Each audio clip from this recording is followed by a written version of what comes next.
빌라 건축 이야기는 마이클이 대출이자에 눈이 멀어 빌라 업자에게 3억 5천만 원을 빌려주면서부터 시작된다. 빌린 돈으로 건축 부지를 매입한 빌라 업자들이 건축 자금 대출을 실패하고 토지가 경매 진행되자 결국 16억 4,100만 원에 낙찰받는다. I know your story. Of being raised in a brothel.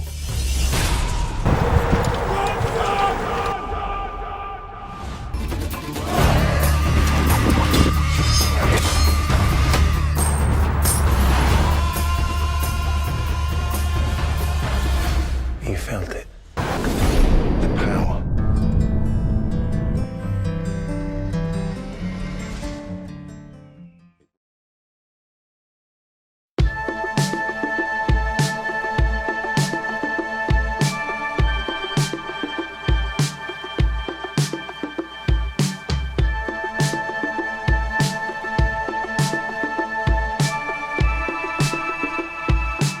제19장 토지 현황 측량.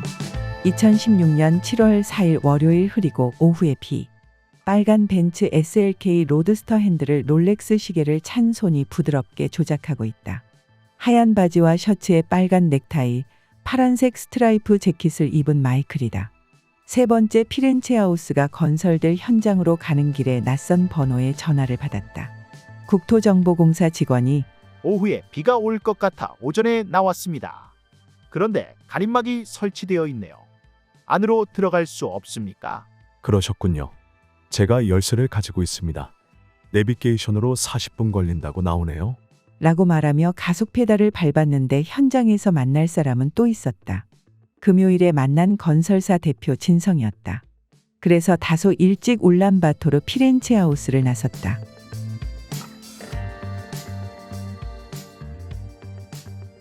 현장에는 측량과 관련한 관측 장비가 올려진 트라이포트를 조작하는 사람과 망원경처럼 생긴 것으로 계측 지점을 확인하는 사람, 그리고 계측 지점을 표시하는 사람까지 세 사람이 연두색 형광조끼를 입고 움직였다. 비는 아주 작은 이슬처럼 간간히 떨어졌다. 노트북처럼 생긴 기기를 조작하던 직원이 전에 측량하셨네요. 그랬을 겁니다. 그러나 다시 현황을 확인하려고 신청한 것입니다. 라고 대답했는데 기준점 및 경계 지점은 콘크리트 타설로 말목을 받기 어려운 곳이 많아서 스프레이를 이용해 X자 표시하다 기존 표시를 찾기도 했다. 토지 뒤에 인접한 빌라의 축대와 토지 경계선은 거의 일치했고 아랫부분 축대는 일부가 들어와 쌓인 상태였다. 그러함에도 축대를 옮길 수 없기에 틀려도 어쩔 수 없는 거죠. 라며 영역만 표시했다. 측량이 끝나자 사장님, 여기에 서명해 주세요. 측량 보고서는 어떻게 받으실랍니까? 우편으로 보내주세요.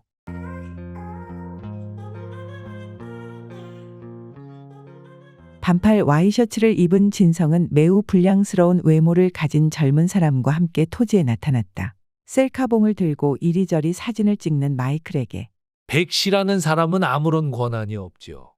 공유토지 승낙서를 구청에서 빼왔다고 해서 그럼 보여줄 수 있냐고 했더니 없대요. 그래서 건축을 하는 데는 아무런 문제가 없을 것 같습니다. 그런데 공유지분은 준공 때는 매입을 해야 할 것입니다. 주민들이 민원을 제기하면 보상해줘야 하기 때문이지요. 공유지분으로 도로가 확보되었는데 굳이 사줘야 한다니 그런 것은 모르겠습니다. 매수 청구권이 있습니다. 도로로 사용하도록 허락했다면 매수 청구를 하고 공탁하면 됩니다. 그래요? 이게 토지가 커서 공시지가로 해도 상당한 금액일 텐데 좋은 소식은 아니군요. 하여간 시간이 있으니 알아보겠습니다. 라며 고개를 갸우뚱했는데 이때 현장 소장 준열이 도착했다. 옆에는 현대백화점 종이 팩을 들고 온 남자도 있었는데 몫으라고 인사시켰다. 점심 먹으러 갈 건데 식사했어요? 우리는 먹고 오는 길입니다. 하는 수 없이 진성과 식당으로 가는 길에 한빛 부동산에 들려 인사를 나눴다. 사장님 28억에 안 파실래요? 컨설팅 비용 등으로 다운 계약서도 가능하다는데. 그럼 꼼수는 우리보다 더 먼저 한 사람들이 있겠죠. 그걸 국세청이 모르겠습니까? 그리고 세상에 비밀은 없어요. 그냥 제대로 계약하고 양도세 낼랍니다. 그게 편합니다. 태양 가까이 올라가 본 적이 없는 사람들은 이카루스가 추락한 이유를 모른다. 더 높이 오르려면 밀랍 따위로 날개를 붙여서는 안 된다. 하늘을 우러러 두 점 부끄러움 없이 살아야 한다.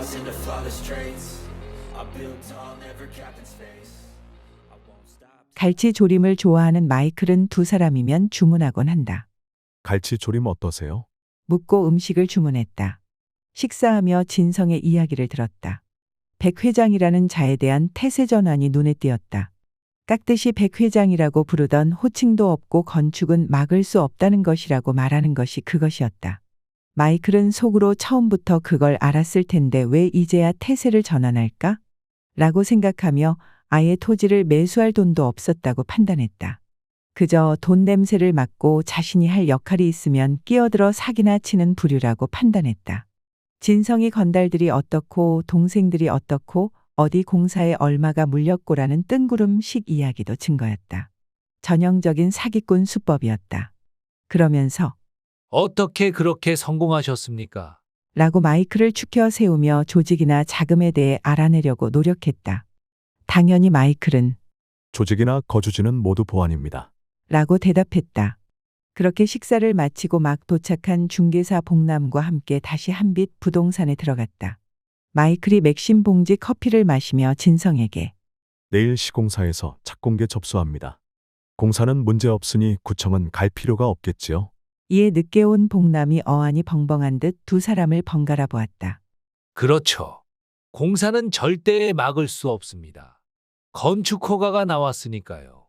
다만 준공과 분양 시 도로를 매입하지 않으면 안 되니 미리 준비하시라는 겁니다. 그러면 정리되었네요. 내가 매매할 땅값에서 토지 매입 가격을 낮춰줘야 한다는 이야기인데 똘똘한 행정사를 통해 한번 알아보겠습니다. 그리고 토지를 매입하게 된다면 공사원가에 포함이 되므로 굳이 미리 할인해 토지를 팔 필요가 없겠네요. 라고 대답하는 것으로 토지 매매 협상은 결렬되었다. 아니 애초부터 매매의 실체는 없었다. 그저 그런 사기꾼들이 모였을 뿐이었다. 어쨌거나 이들은 토지 측량 현장을 보았다. 건축주의 실체를 보았다.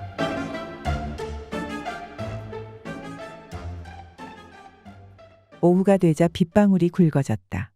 현장 소장 준열이 건축주님 하여간 운 좋으십니다.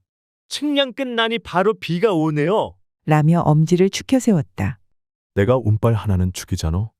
울란바토르 피렌체 하우스도 비 한 방울 안 맞고 골조 올렸잖아. 라고 과거를 상기하며 뚱뚱한 남자가 허리 복대를 하고 커피를 볶는 작은 커피숍으로 이동했다.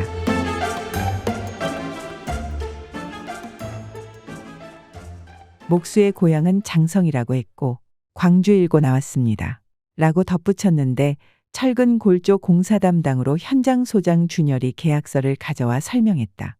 골조 공사는 많은 부분이 서비스 공사 면적으로 들어가 전체 골조 공사비는 4억 정도 되었다. 공사비 추가는 없습니다. 라고 말하며 정확한 계약은 금요일에 다시 하기로 했다. 겪어봐야 알겠지만 대면한 첫인상은 성실해 보였다.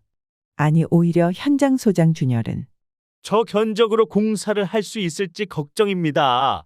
이때 신우건설 김 대표도 현장을 둘러보고 설계사를 만나 착공계 서류도 전달할 겸 커피숍으로 들어와 노란 봉투를 건넸다. 뭐 드실래요? 이거 통장과 전표입니다. 라고 말했는데 이때부터 급격하게 피곤함을 느꼈다. 그러니 철근 골조 계약에 대한 것도 보이지 않았다. 하지만 현장 소장 준열은 달랐다. 금요일 날 철근과 레미콘 업체 사장들 불러드리겠습니다. 일단 외상으로 공사를 할 수 있도록 하겠습니다.